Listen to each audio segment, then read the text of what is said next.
Hello and welcome दोस्तों, आप सभी का स्वागत है आपके अपने यूट्यूब चैनल पे। आज हम लोग बात करने वाले हैं कि जो क्लास 10th का जो चैप्टर नंबर 2 है प्रकाश का अपवर्तन। पहला चैप्टर का क्या नाम है? प्रकाश का परावर्तन। और दूसरा है प्रकाश का अपवर्तन मतलब रिफ्रैक्शन, लाइट का रिफ्रैक्शन। उसमें हम लोग पार्ट फर्स्ट पढ़ लिए थे और ये आपका वीडियो का सेकेंड पार्ट होगा। तो चलिए इसमें देखते हैं।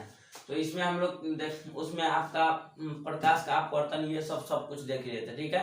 तो अपवर्तन कोण, परावर्तन कोण, ये सब कुछ हो गया था। और इसमें आगे चल के देखते हैं। इसमें देखेंगे कि प्रकाश की चाल, प्रकाश की चाल जो है इसका उपयोग बहुत ज्यादा इस चैप्टर में होने वाला है, इसलिए प्रकाश की चाल को क्या करना है, जानना बहुत ज्यादा जरूरी है। तो प्रकाश की चाल अलग अलग माध्यमों में अलग अलग होता है। मतलब पहला जो इसका लाइन है, इसका मतलब यही हुआ कि जो प्रकाश का चाल है वो कोई निश्चित नहीं है, वो माध्यम पे डिपेंड करता है कि किस माध्यम में प्रकाश की चाल कैसा होगा, ठीक है। अलग अलग माध्यमों में अलग अलग होगा, ठीक है। जैसे में पानी एक माध्यम हो गया तो पानी में अलग होगा, हवा में अलग होगा, मतलब उसके बाद कांच में अलग होगा, इस तरह से होगा। अब आता है कि माध्यम किसको बोलते हैं? माध्यम। तो देखिए, कोई भी वस्तु जो कोई भी चीज जो एक स्थान से दूसरे स्थान पे पहुंचता है वो किसी न किसी माध्यम के मदद से पहुंचता है, ठीक है। हम जो आप बोल रहे हैं तो वो कैसे सुनाई दे रहा है आपको? वो एक हवा है, ठीक है। मतलब हवा चारों तरफ भरा हुआ है, तो हवा के माध्यम से जो बोलते हैं वो मेरे मुंह से आपके कानों तक पहुंच पाता है। किसके मदद से? तो हवा के मदद से। तो हवा क्या हो गया? मतलब एक तरह का माध्यम हो गया, ठीक है। जैसे लिखते हैं तो पेन की मदद से लिखते हैं, तो पेन क्या हो गया? एक तरह का माध्यम हो गया, ठीक है। तो जिसके मदद से कोई भी चीज क्या होता है, काम संपन्न होता है, उसी को क्या बोलेंगे? माध्यम बोलेंगे, ठीक है। तो अलग अलग माध्यमों में प्रकाश की चाल क्या होती है? अलग अलग होता है, ठीक है। सबसे अधिक प्रकाश की चाल हवा में होता है। देखिए, सबसे अधिक प्रकाश की चाल कहाँ होता है? हवा में होता है। हवा को निर्वात कभी कभी लिख देता है, पर ज्यादातर आपको मिलेगा हवा। तो सबसे ज्यादा प्रकाश की चाल कहाँ होती है? हवा में। और कितना होता है? तो 3 लाख किलोमीटर पर सेकेंड होता है हवा में प्रकाश की चाल, लगभग 3 लाख किलोमीटर पर सेकेंड। उसके बाद आ जाता है आपका पानी में प्रकाश की चाल। तो पानी में प्रकाश की चाल आपका 2,25,000 किलोमीटर पर सेकेंड होता है। पानी में प्रकाश की चाल 2,25,000 किलोमीटर पर सेकेंड होता है। हवा में कितना था? 3 लाख। इसमें कितना हुआ? 2,25,000। इसमें 75,000 किलोमीटर प्रति घंटा घट गया। उसके बाद आ जाता है कांच का। तो कांच में प्रकाश की चाल सबसे कम होता है, यानी 2,000 किलोमीटर होता है। किसमें? तो कांच में प्रकाश की चाल कितना होता है? 2,000 किलोमीटर, ठीक है। अब इसके मदद से हम लोग जो है, अब माध्यम ऊपर में ही डिस्कस हो गया। तो उसकी मदद से अब हम माध्यम पे कुछ बात को जानते हैं। सघन एक दो माध्यम इसमें पढ़ना है, सघन माध्यम और विरल माध्यम। सघन माध्यम और विरल माध्यम दोनों क्या चीज से रिलेटेड है? तो प्रकाश से है, ठीक है, लाइट से है। अब सघन माध्यम और विरल माध्यम किसको बोलेंगे? देखिए, विरल माध्यम किसको बोलेंगे? जिस माध्यम में, देखिए, दो माध्यम, एगो पानी है और एगो हवा है, ठीक है। एक पानी है एगो हवा है, दोनों क्या हो गया? माध्यम है। तो जिस माध्यम में प्रकाश की चाल अधिक होगी उस माध्यम को कौन सा माध्यम बोला जाता है? विरल माध्यम, ठीक है।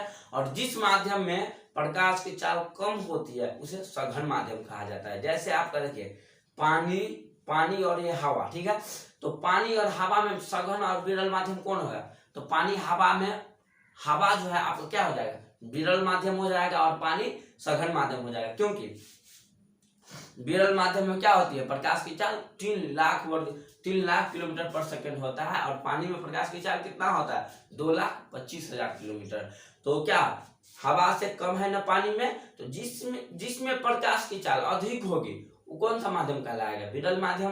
और जिसमें प्रकाश की चाल कम होगी उस माध्यम को बोला जाता है सघन माध्यम, ठीक है। देखिए, जिस माध्यम में प्रकाश की चाल ज्यादा हो उसे विरल माध्यम कहते हैं, तथा जिसमें प्रकाश की चाल कम हो उसे सघन माध्यम कहा जाता है, ठीक है। उसके बाद आ जाता है आपका, जब प्रकाश की किरण विरल माध्यम से सघन माध्यम में प्रवेश करती है तो प्रकाश की किरण अवलंब की ओर मुड़ जाती है। अब एक आपका ये मतलब पॉइंट आ गया, बहुत ही ज्यादा इंपॉर्टेंट पॉइंट है कि जब प्रकाश की किरण जो है, देखिए क्या होती है, जब प्रकाश की किरण विरल माध्यम से जब सघन माध्यम में प्रवेश करेगा, ठीक है, विरल माध्यम है, ठीक है। देखिए, जैसे आपका देखिए, ये क्या है? सतह है, दो माध्यम को क्या करने वाला? अलग करने वाला। नीचे क्या है? नीचे मानिए कि आप पानी भरा हुआ है, ठीक है, पानी। ऊपर में क्या है? हवा, ठीक है। तो ये क्या हो गया, दो माध्यमों को अलग करने वाला एक सतह हुआ, ठीक है। अब इस पे यदि प्रकाश पड़ेगा, ठीक है, तो वही बोल रहा है, तो ये हवा क्या हुआ, विरल माध्यम हुआ, पानी कौन हो गया, सघन माध्यम।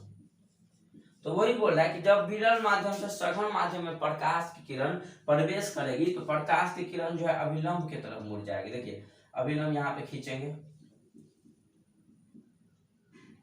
अब इसको भी डालते हैं नीचे में। देखिए पानी है नीचे में, पानी का माध्यम है, ये हवा है, यहाँ से प्रकाश की किरण आई, ठीक है, यहाँ से आई, तो देखिए यहाँ पे अभिलंब खींचते हैं, ठीक है। यहाँ पे जो आई तो ई जो है लाइट जो आ रही है प्रकाश की किरण, तो इसको जाना कैसे चाहिए था, देखिए इसको जाना चाहिए था अपना सीधा चल जाती क्या, क्योंकि जो मतलब रे जो है प्रकाश की किरण जो है वो क्या हमेशा सीधी रेखा में गमन करती है, ठीक है।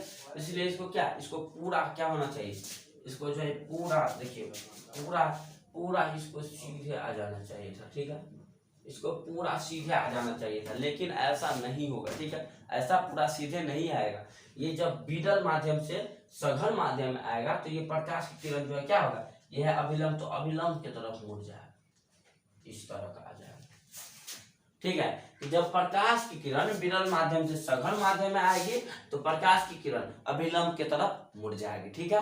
और वही इसका उल्टा, जब सघन माध्यम से विरल में आएगी, जब ये माध्यम हो जाएगा सघन, ठीक है, जब ये हो जाएगा सघन, ये हो जाएगा जब विरल, जब ये हो जाएगा विरल, तब क्या होगा, देखिए तब जो है, तब प्रकाश की किरण को जाना तो पूरा सीधा चाहिए था, हमेशा सीधा, क्या प्रकाश की किरण सीधा जाती है तो हमेशा इसको सीधा जाना चाहिए था, लेकिन क्या होगा जब सघन से विरल में आएगी तो अभिलंब ये है, ये क्या है अभिलंब है, अभिलंब से दूर भागेगी,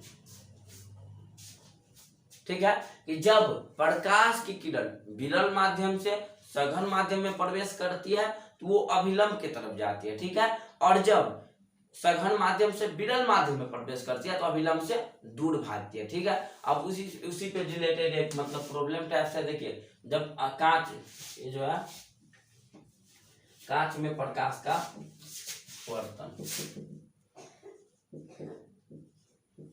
कांच में प्रकाश का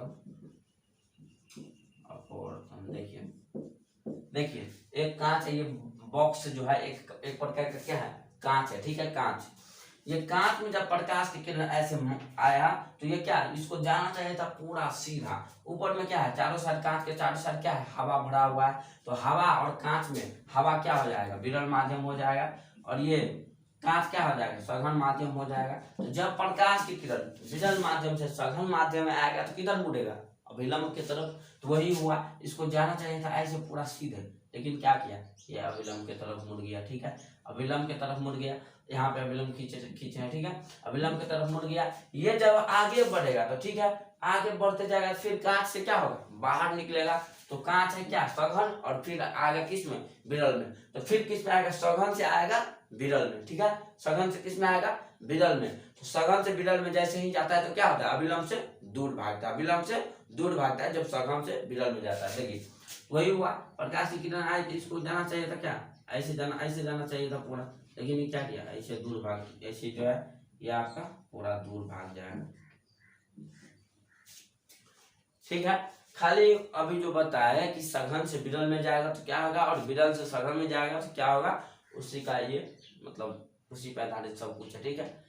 तो ऐसे ही आपसे पूछ देगा प्रिज्म में से, प्रिज्म होता है ना, प्रिज्म से पूछ देगा, प्रिज्म के चारों साइड क्या है, विरल माध्यम है, और अंदर में क्या है, सघन माध्यम है, तो विरल से सघन में जाएगा तो क्या होगा, विलंब की तरफ जाएगा, ठीक है।